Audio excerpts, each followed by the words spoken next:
बच्चों, मेरा नाम एस के चौधरी है और आप देख रहे हैं चैनल फिजिक्स विद्यालय, जहां ज्ञान किताबों से नहीं अनुभवों से मिलता है। और आज हम लोग करेंगे वेक्टर्स का लेक्चर 1, जिसमें mainly representation of a vector किया जाएगा। तो स्टार्ट करते हैं।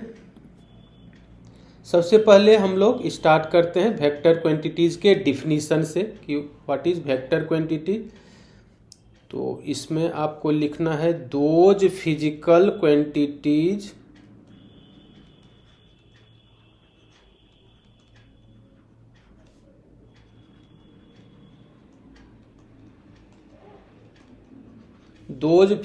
Quantities which have magnitude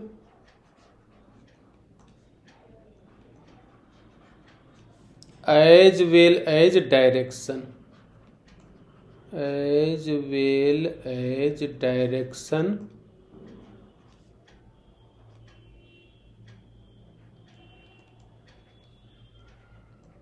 and which obey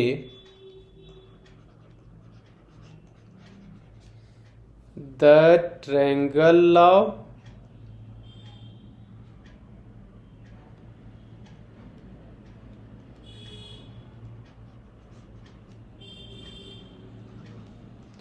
of addition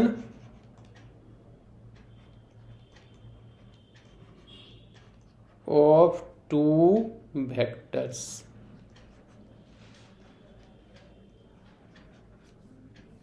are called vector quantities. For example,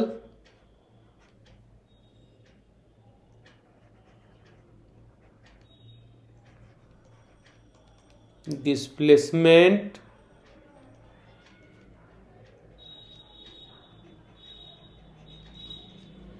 velocity,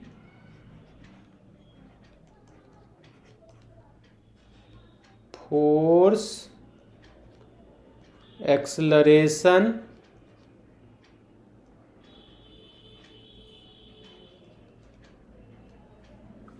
etc. are vector quantities.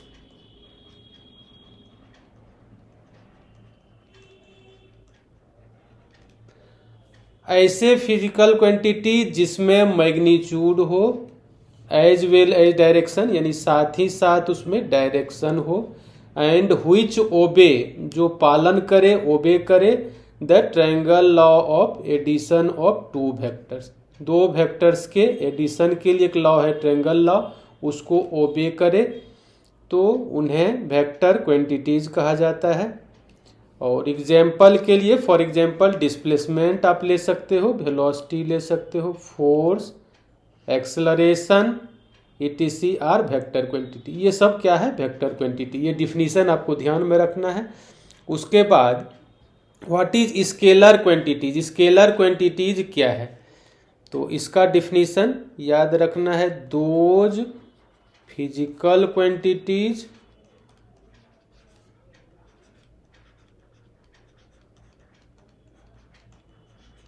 which have magnitude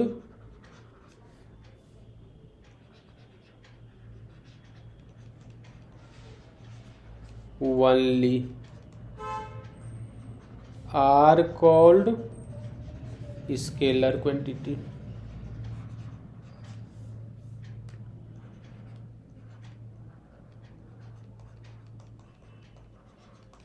For example,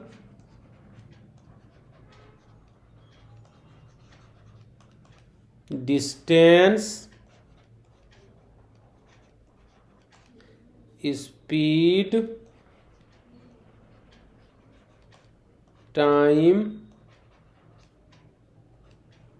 temperature,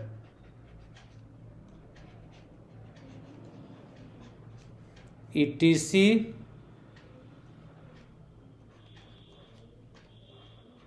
are scalar quantities. Scalar quantities ये सब क्या है, scalar quantities. उसके बाद जो इस video में हम लोग को करना है, मेन रूप से रिप्रेजेंटेशन ऑफ ए वेक्टर के बारे में जानना है। तो इसके लिए आपको याद रखना है कि a vector quantity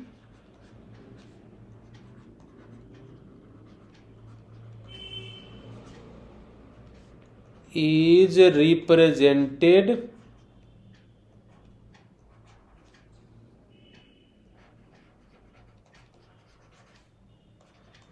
by an arrow।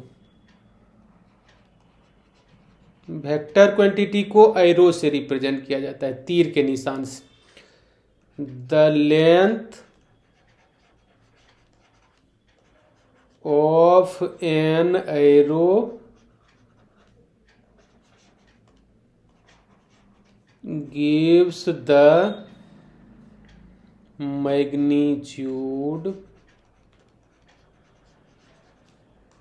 of a vector quantity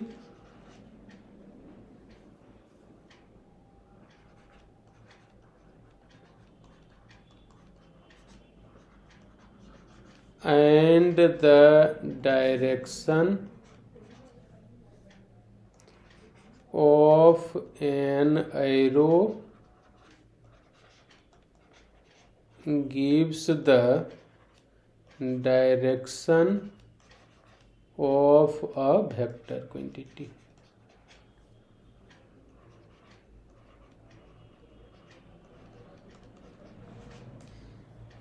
किसी वेक्टर क्वांटिटी को एरो से रिप्रेजेंट किया जाता है, यानी तीर के निशान से।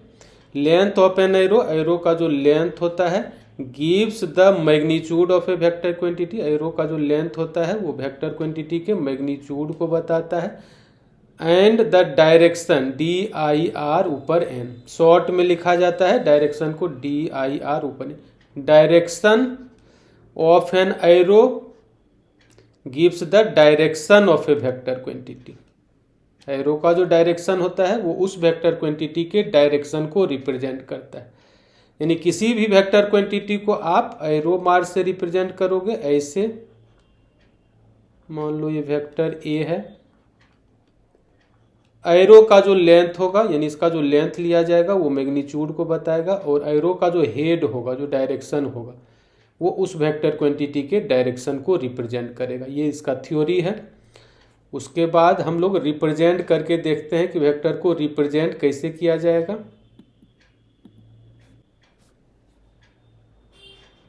Represent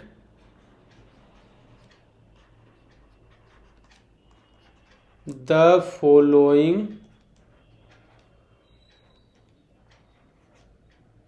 vectors.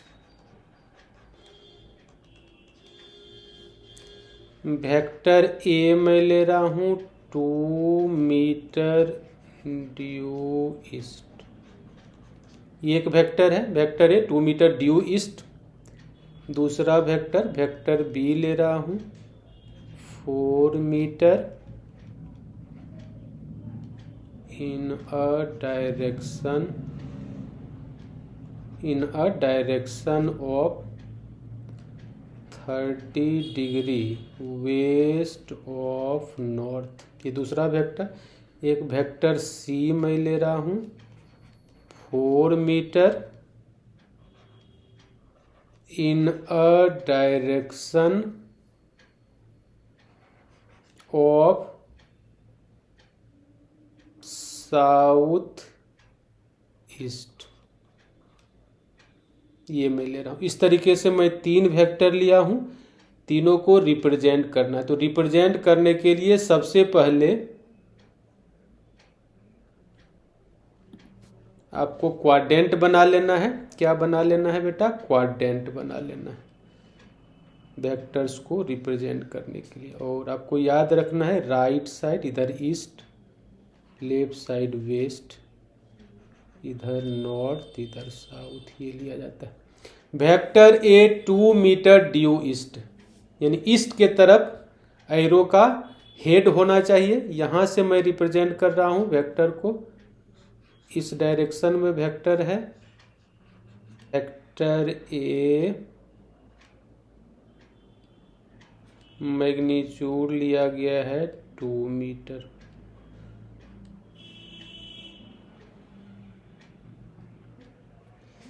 ये वेक्टर ए का रिप्रेजेंटेशन है। यहाँ से आप देख रहे हो कि एक वेक्टर ए है जिसका मैग्नीट्यूड 2 मीटर है, जो इतना बड़ा लेंथ लिया गया है 2 मीटर के लिए, और उसका हेड का डायरेक्शन ईस्ट की तरफ है, यानी इस वेक्टर का डायरेक्शन हो गया ईस्ट की तरफ, यानी वेक्टर ए का यही रिप्रेजेंटेशन है। उसके बाद वेक्टर बी में मैं लिया हूँ vector B equals to 4 meter in a direction of 30 degree west of north.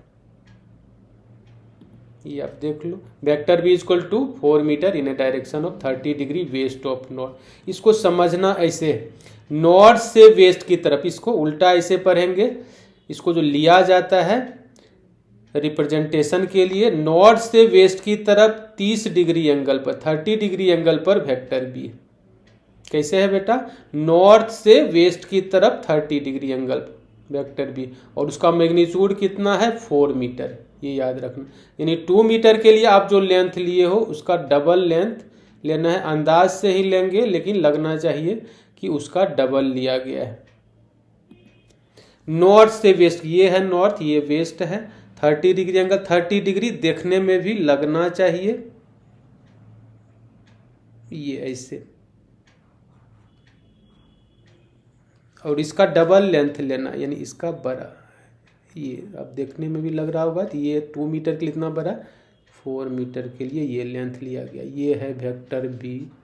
North से वेस्ट की तरफ एंगल लिया जाएगा, 30 देखने में भी लगना चाहिए, क्योंकि टोटल एंगल 90 होता है। उसको 3 पार्ट में डिवाइड कर लो, तो इधर देख लो 60 डिग्री होगा, ये 30, तो इधर से एंगल लिया गया है 30, वेक्टर बी। अब मैग्नीट्यूड 4 मीटर है, तो आप ब्रैकेट में यहाँ लिख सकते हो 4 मीटर, ये ब्रैकेट में लिख लो मैग्नीट्यूड 4 मीटर। ये इसका रिप्रेजेंटेशन हो गया वेक्टर बी का। वेक्टर सी का रिप्रेजेंटेशन, तो वेक्टर सी में कर रहा है vector C equal to magnitude 4 meter in a direction of south east. इसमें एंगल नहीं लिखा हुआ है, साउथ ईस्ट का मतलब बीचों बीच 45 डिग्री एंगल पर। फिगर में आप देखो, ये है साउथ, ये है ईस्ट, इसके बीचों बीच लेना है 45 डिग्री एंगल पर।